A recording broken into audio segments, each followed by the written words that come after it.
ইলিয়াস হ্যাঁ তোর আব্বুরে ফোন দে। কেন তোর আব্বুরে ফোন দিয়া সাউন্ড কমা টিভির ধর। কেন বলো। তোর আব্বুরে ফোন দিয়া ক যে আব্বু আমি রাইস খামো, আমার রাইস খাইতে মন চাইছে, 3000 টাকা দাও। ফোন দে। রিক্সা থেকে 3000 টাকা লাগে? কয় টাকা লাগে? 1000 টাকা লাগে। তোরা ফোন দিতে গেছি, তুই ফোন দে। ফোন দে, ফোন দিয়া ক 3000 টাকা পাঠাইতে। তোর আমি যা কইছি তুই আমার কথা তা শুনবি। ফোন দে।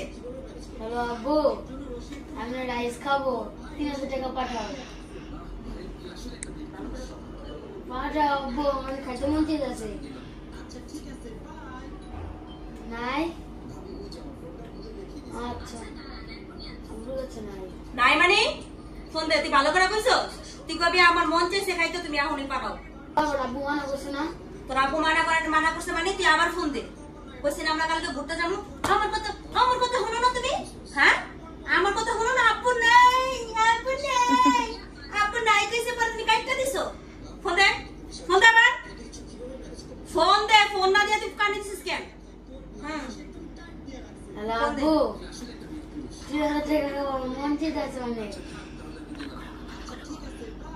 পাঠাও, আমার খাইতে মন চাইছে।